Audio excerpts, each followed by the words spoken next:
Hi, this is Joseph with Conscious Collective, and in this video we're going to talk about self-realization, about waking up to the truth of who we are.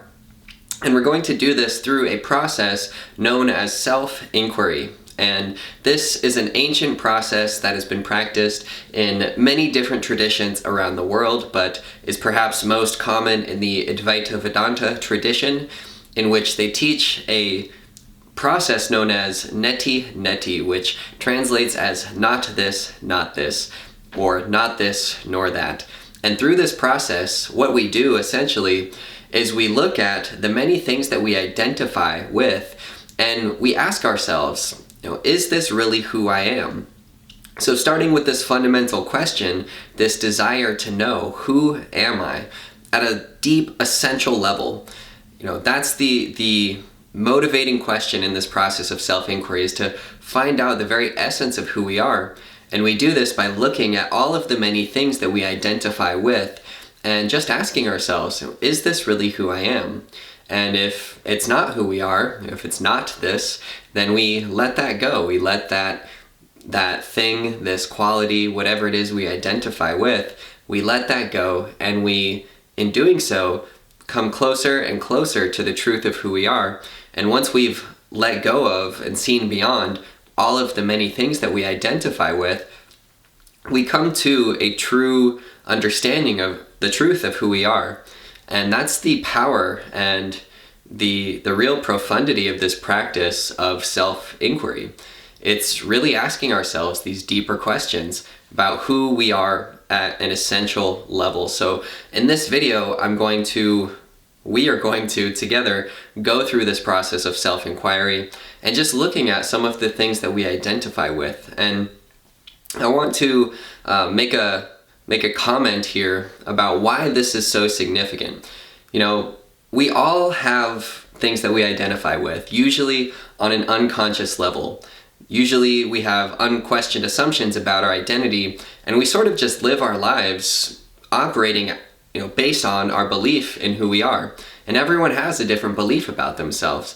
Some people believe they are very successful entrepreneurs. Some people believe they're worthless nobody. There's a whole range of beliefs that we can have about our identity, and you can imagine the difference in one's quality of life, their experience of life, based on how what they believe about themselves. And really everything we perceive about life, everything we think is possible in the world, it all is filtered through this fundamental belief that we have about our identity. It really shapes our perception and what we think is possible, what we think we're capable of. So much of it comes down to these beliefs, and so few of us question the beliefs that we have. We've been conditioned by society to have many different beliefs about our identity, and it's a really powerful thing to start to question these beliefs. And it's something that most people don't really do, and truthfully many people aren't really capable of doing, because these beliefs that we have about our identity are so connected to the core of our being. We, on a deep emotional level, cling to these beliefs that we have. We might identify with a certain social group and feel ourselves to be this social group. We belong to this social group, and that's who we think we are. And if we start to question that, if we start to look into that, inquire into it, and analyze it in this way that we're doing in this video, it can bring up a lot of emotion for people. It can make people feel really insecure to question the things that they identify with. And so I just want to mention that, because what we're doing in this video is something that's really powerful. If you wake up to deeper and deeper truths about your being, all the way to the deepest truth of who you are, it sets you free from all of these misconceptions that you may have had about your identity. It allows you to see the infinite potential that you have, and not to limit yourself with limiting beliefs that many people hold about themselves. So I'm excited to go through this process with you, and I want to mention that I created a course called Waking Up to Who You Are, in which we go through this process in a lot more detail, as well as offer different meditations that can help you to strengthen this realization of your true nature, sort of what we'll be discovering in this video. So if you're interested in going deeper into this subject, that's a great place to do it, and I'll put the link in the description below this video to that course if you're interested in joining. So before we start on this process of inquiring into who we are, I'd like to invite you to take a moment to just take a deep breath. So join me in creating a state of calm, moment of stillness within ourselves, so that we can really look at what we identify with a very calm, relaxed, and open state of mind. So just begin by closing your eyes. And just take a deep breath in through your nose. So breathing in, breathing out, just letting that breath go. Allowing yourself to let go of any worries, any expectations, any stress or restlessness in your mind. Just allowing yourself to arrive in the present moment. Let's take another deep breath in together. So breathing in. Breathing out, just letting go. And arriving more fully, being more present. Just alive, here and now in this moment. Nothing to worry about, nothing else to do, but just bringing your full attention to this process of inquiring into who you are and honestly asking yourself, who am I? So we'll take one more deep breath in before we begin. So once again, breathing in. And breathing out.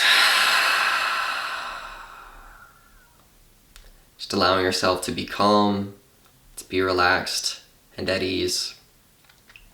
I really like to start many things with a few deep breaths, but especially something that is as important as this, something that's more meditative, something that in which we're doing something that's so significant. I think it's helpful to bring a really fresh state of mind. So hopefully that helped you get in the right mindset for this process, and if you'd like, you can take a few more deep breaths. You can pause this video and continue when you're ready, but I really recommend, I think it's really important to have just sort of a calm, relaxed, open attention. So as I mentioned in the beginning of this video, what we're doing is we are trying to find out the truth of who we are, and so we're asking ourselves this deep, essential question: who am I? What is the absolute most essential truth of my being?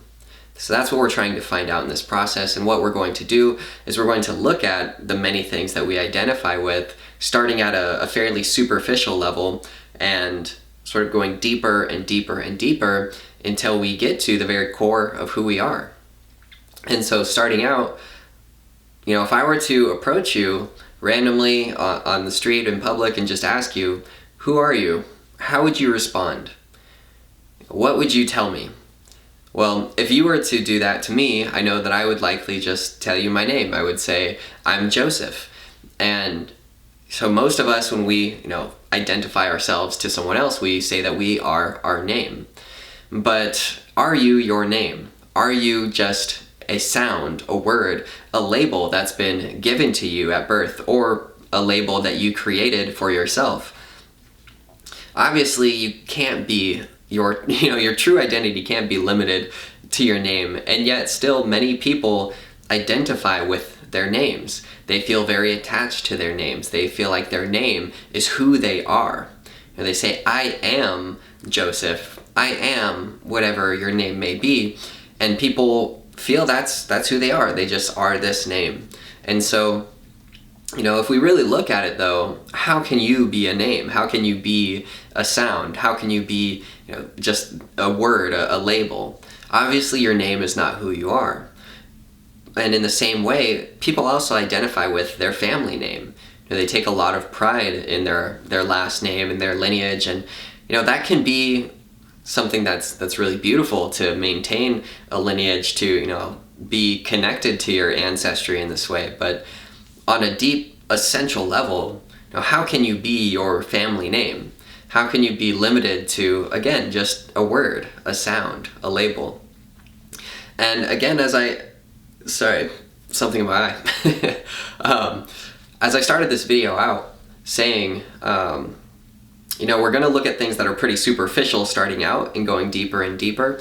And I think the name is one of the most superficial things that people identify with. But if we don't really question who we are, we sort of unconsciously grasp onto all these things and find ways to form an image of our identity through these things. And so, just inquiring into the name, I think it's pretty obvious that a name is not who you are. But what else do you identify with? What else do you say you are and really feel that you are?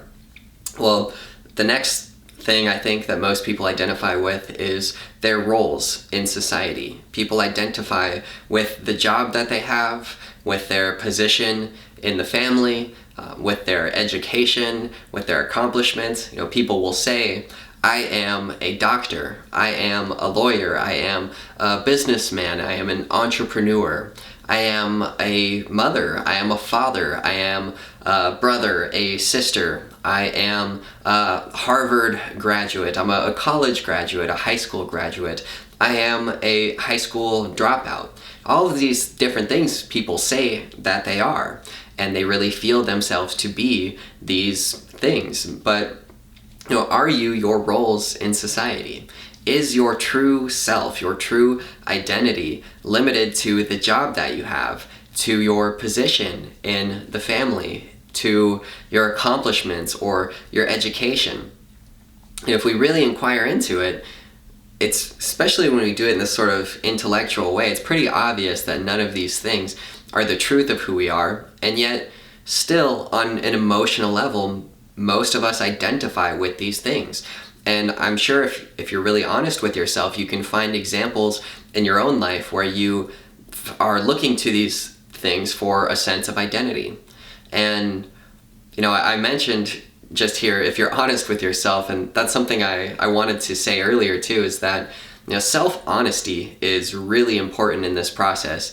And it's another sort of limiting factor for people that prevents them from doing this practice of self-inquiry. Is it can be really hard to be deeply honest with ourselves. It's really easy to deceive ourselves and to sort of trick ourselves and convince ourselves of things in many different ways. And so just wanted to mention that this self-honesty is really important in this process, just to honestly be able to ask ourselves these questions, to look at ourselves and say, do I identify with this thing, and is this thing who I am?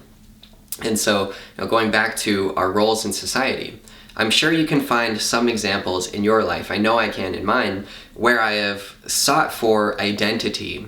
I've sought for something to identify myself as through my job, through my career, through my education, through my position in my family or in society. For myself personally, there have been times I've formed an identity out of being an author, a writer, or a meditation teacher, or a social media influencer. All of these things have, at times in my life, on my journey, I've thought that this is who I am. I am an author, I am an influencer, or I am a meditation teacher. Just in the same way that people say, I am a doctor, I am a lawyer. But is your role in society who you really are? How can it be who you really are if it's something that you adopted after birth? I was not born an author, I was not born a meditation teacher. These are things that I learned or things that I developed later on in my life. And so how can these really be the truth of who I am? If I were to give up my position in society or at work, would I be any less me? Would I disappear if I lost my job? Of course not. So how can I be my job? And yet, so many people identify with these roles. And, it goes with the family as well. I think of the example of a mother. A mother, someone that gives all of their attention, all of their love and care to their children. It's very natural for them to, identify as being a mother. And of course, on one level they are a mother, but That's not the deepest truth of who that being is. That's a role, a function that they play, a very important one in the family, in society, but it's not who they are. And, we can probably, you might be able to tell, as we go into this process, where people may get stuck in sort of have an inability to go any further. If someone, for example, really strongly identifies with, for example, being a mother, and I'm here in this video saying that, you're a mother, but that's not the deepest truth of who you are. It could be triggering for someone. It could be perceived as like a personal attack, and that person may feel the need to defend their sense of identity, to defend their belief about themselves and say, no, I am a mother and I'm a good mother, and how dare you get on this video and say I'm not. And this happens with many things. Someone can identify with being a salesperson at their job, and that their whole sense of self is identified around that. And they take a lot of pride in that. Their ego, their self-image, all of it is invested in this, idea of being a salesperson. And if I say, a salesperson is not who you are, then again, they may feel personally attacked. They may be defensive and may reject the information or the person that's asking them to inquire into their beliefs.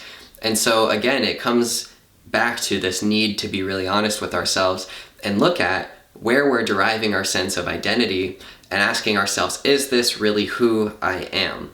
And if we recognize that it's not who we are, it doesn't mean you have to get rid of this thing or change it. It's just changing our inner perception of ourselves.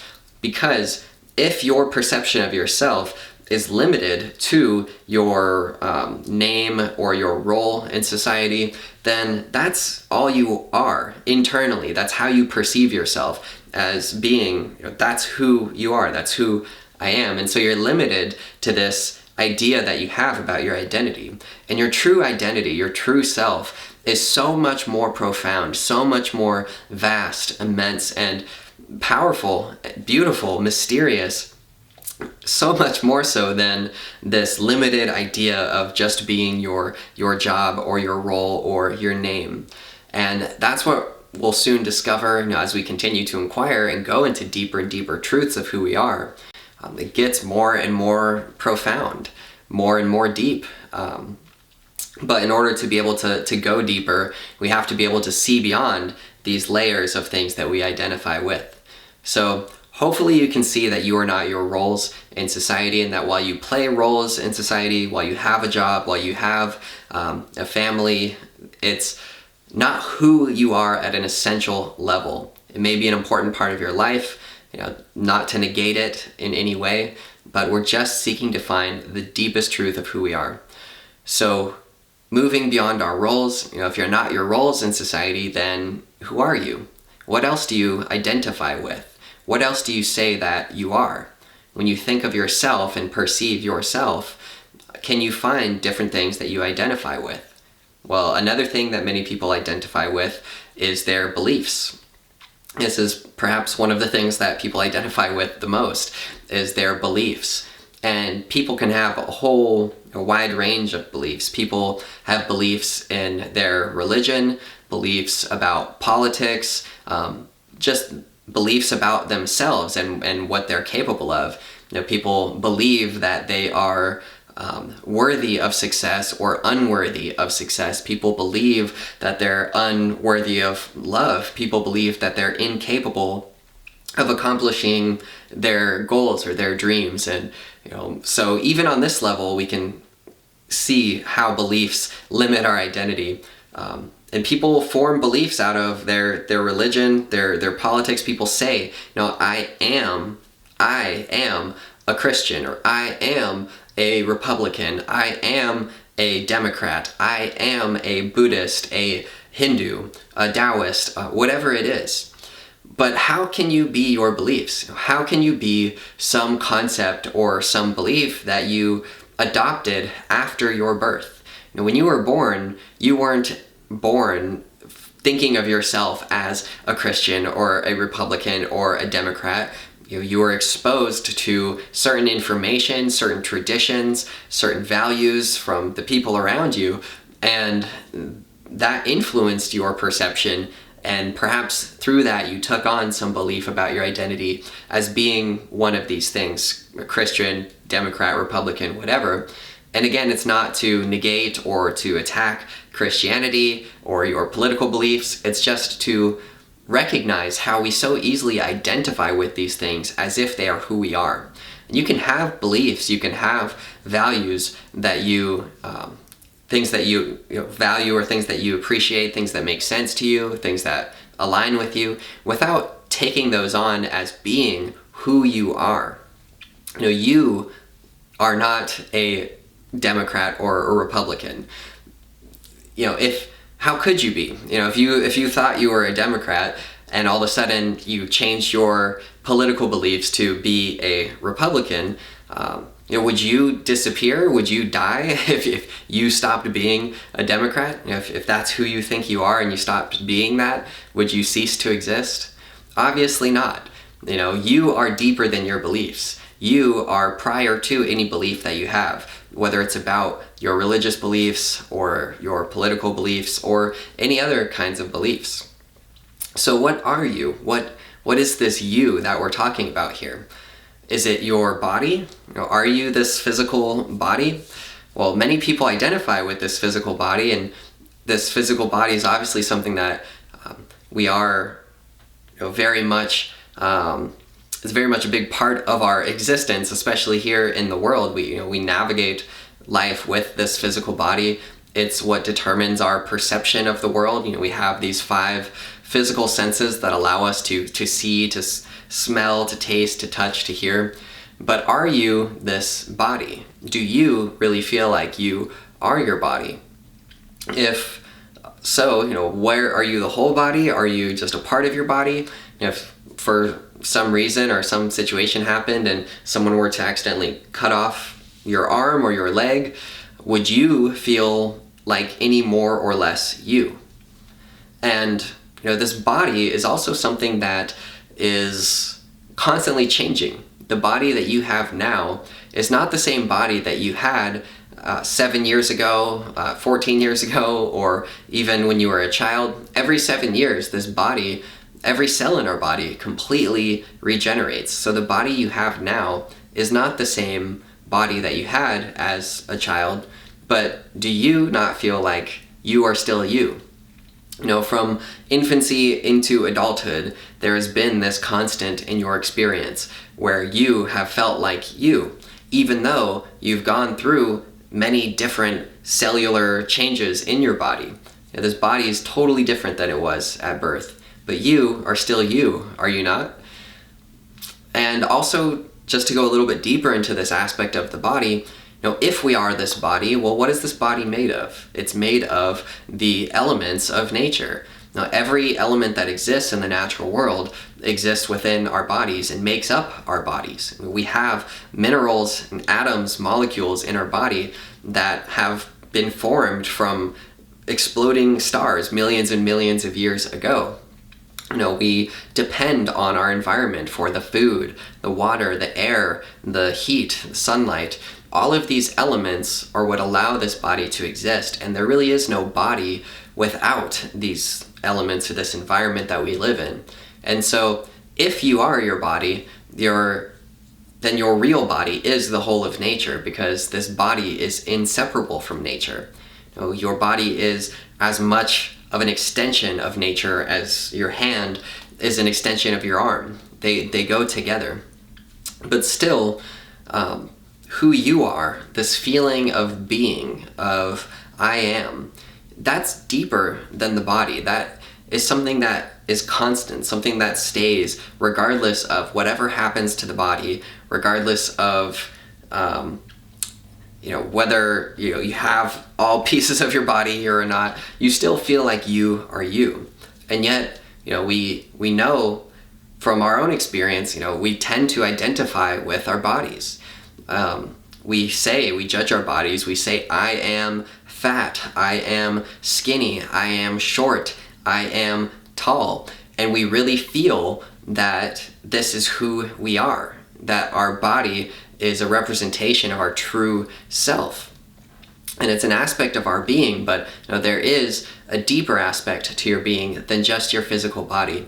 And every spiritual tradition talks about this endlessly, that you are not your body, or that there is a deeper truth within you.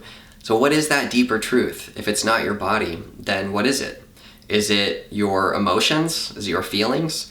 Many people tend to identify with their feelings as well. They say, I am happy, I am sad, I am angry, I am upset. And they really take on their emotions as being who they are. But you are not your emotions. You experience emotions, you experience anger, you experience happiness, you experience frustration, but those are not you. And while our emotions feel like they're very personal, they really aren't that personal. Every single emotion that you have felt are emotions that every single human being has felt throughout history. We have all experienced emotions of sadness, of happiness, of guilt, of shame, of anger, frustration. These emotions are part of our human experience, but they're not who you are. And it's really important not to identify with your emotions, because if you do identify with your emotions and you say, for example, I am depressed, then you create this image of yourself as being depressed, and you can live your entire life by, thinking that you are depressed. Your whole life can be constricted to this emotion that you identify with. So whatever emotions we identify with, we tend to perpetuate those emotions in our lives.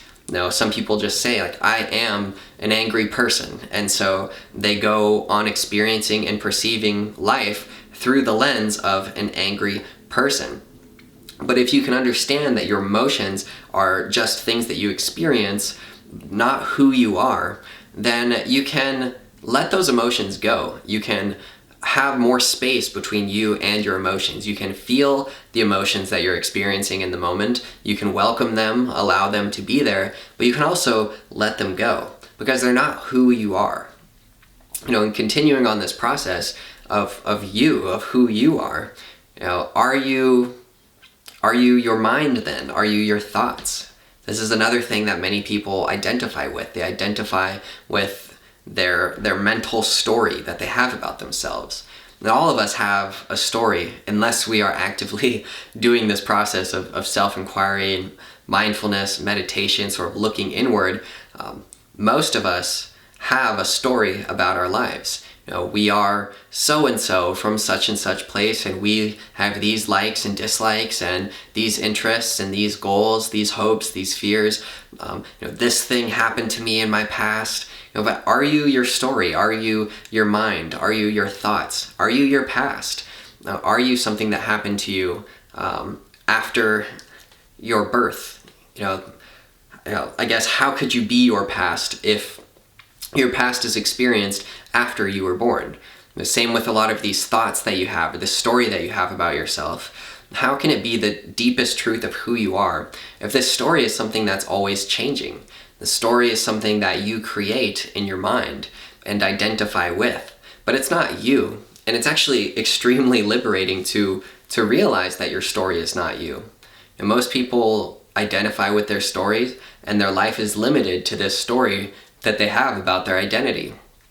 But are you your story? Are you your story that you have about your identity? And can you find in your own life examples of where you've created a story about yourself, where you've created some mental image of who you are? Thinking, I am this, whatever it is, whatever your story is. All of our stories are unique, but your story is not who you are.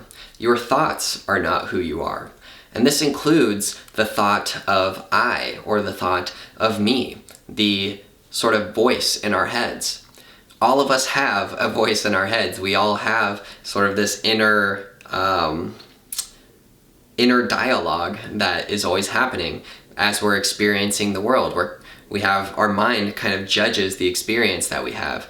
we experience something, we say, oh, that's that thing, that's this thing, that's that, but that inner voice is not who you are. And most people tend to think that it is. Most people identify with the thoughts in their minds. They identify with this inner dialogue.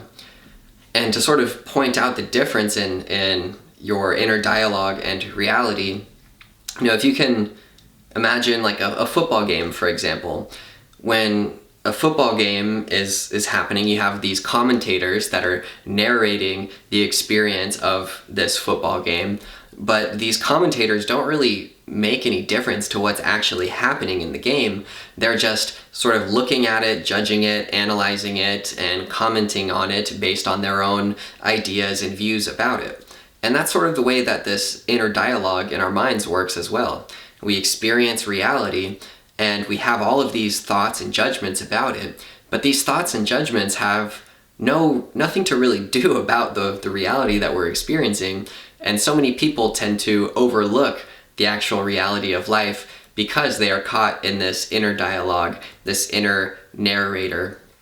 And people really identify with this as who they are. And they form an image of themselves as me, as I, as this thought. But can you observe your thoughts? Are you able to notice your thoughts? Don't you say my thoughts or my feelings in the same way that you say my phone or my car? What is that my? What is this me that you're talking about? And you can even observe yourself saying me or my or I. Even the thought of I or me is something you can observe. And is whatever you can observe not something that is outside of you, something that is separate from you, the one that is observing? If I can observe my thumb right here, then I, the one that's observing, am separate from this thumb that's being observed. So whatever you can observe in your experience is different from the one that is observing. Well, what is this observing presence? This awareness? What is it that is looking through your eyes? It's this formless presence, this awakeness, this perceiving quality within you. Can you feel that within yourself right now? Can you feel the aspect of your being that is simply aware, that is simply perceiving this video right now?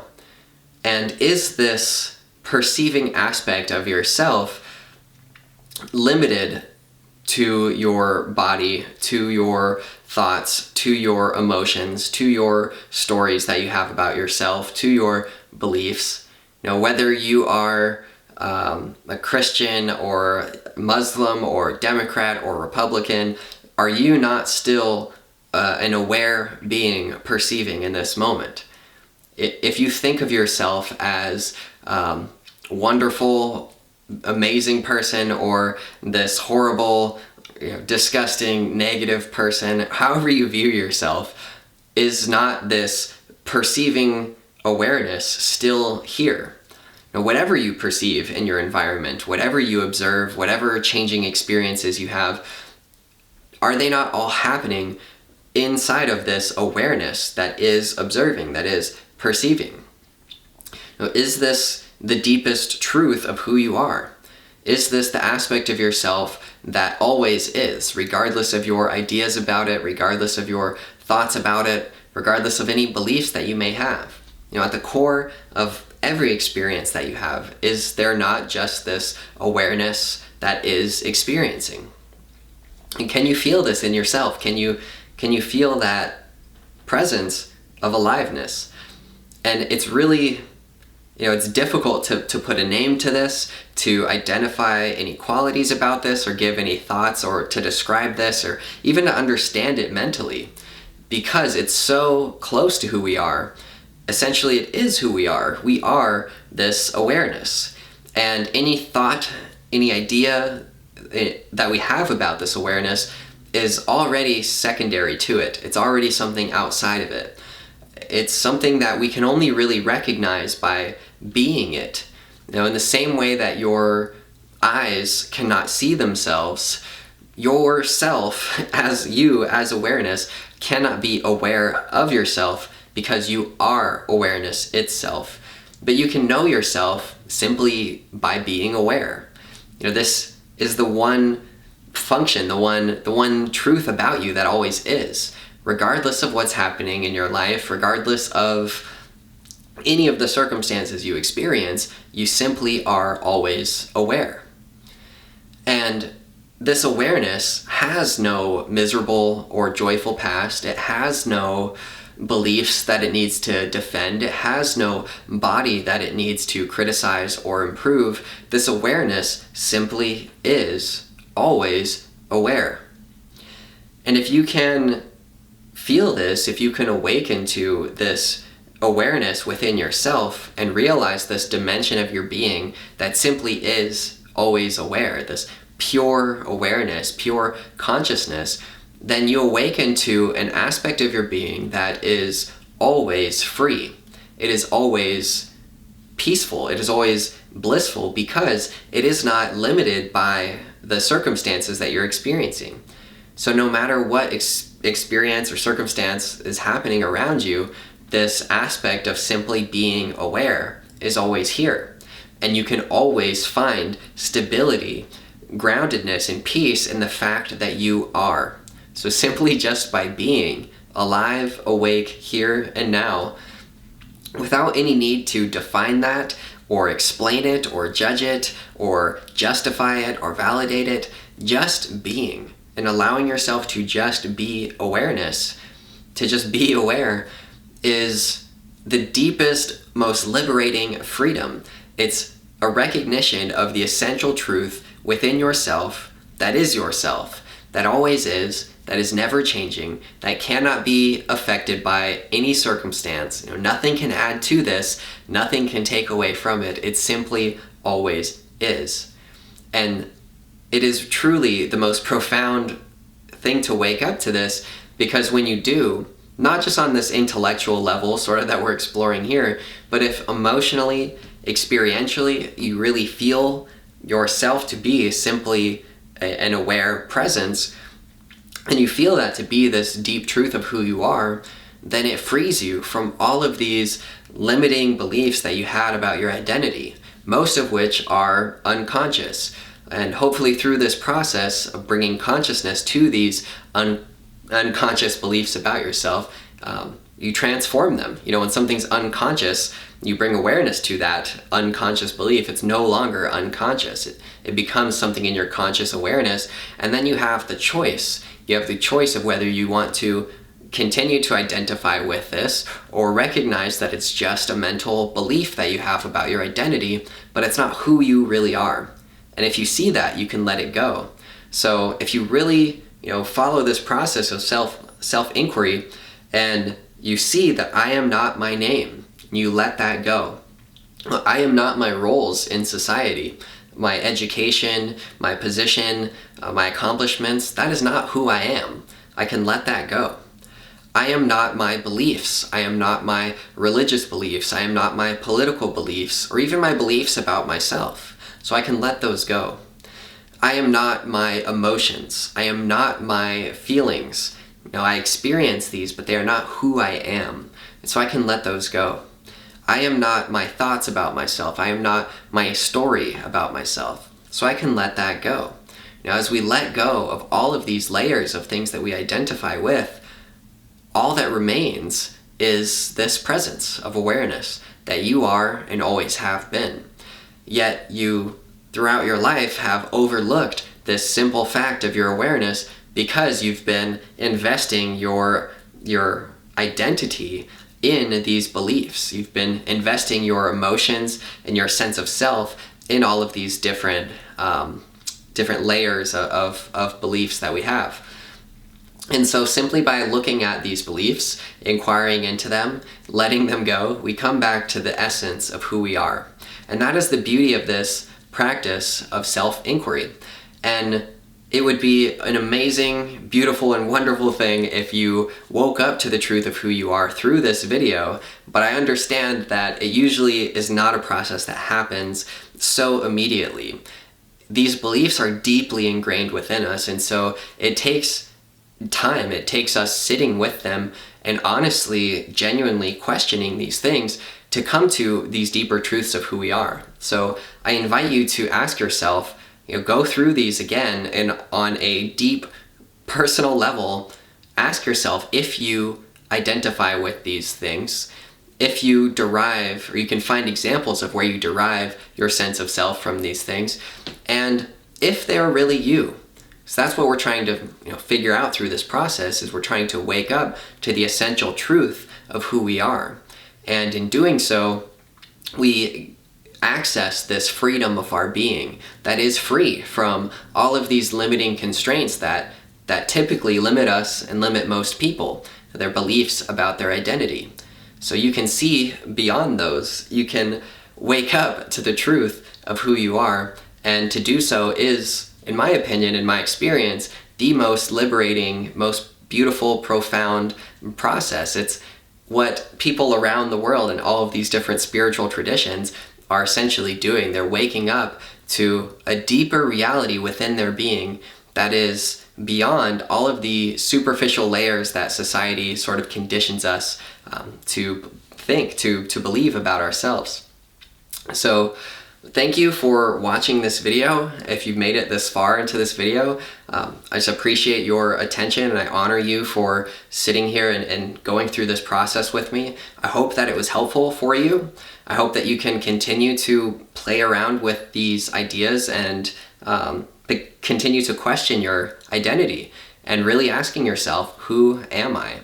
And if you want to go deeper into this process, you want to continue to explore this with me and discover this truth of who you are, as well as go through some practices to help you ground deeper into it, then check out the course that I created, Waking Up to Who You Are, that I put in the description below this video. There's a link to the course that you can check it out, and you can join it and go through this process in more detail with me. But again, thank you for your time, for your attention. I hope that this video was helpful for you. I hope that it helped you to recognize a deeper aspect of your being. I hope it helped you recognize what you are not, and hopefully let go of some of these things you may have identified with. And I hope that you experience the peace and the freedom of your true nature, because your true self is peace, is happiness and joy itself. You just have to wake up to that essence within you and realize who you are. So it's only the identification with all of these other things that we went through that tend to cause our suffering, our unhappiness, our misery. So I hope that this video is helpful for you on your journey. It would mean a lot to me if you could like or subscribe or support this channel in any way, especially if you value this content. But again, thank you and much love.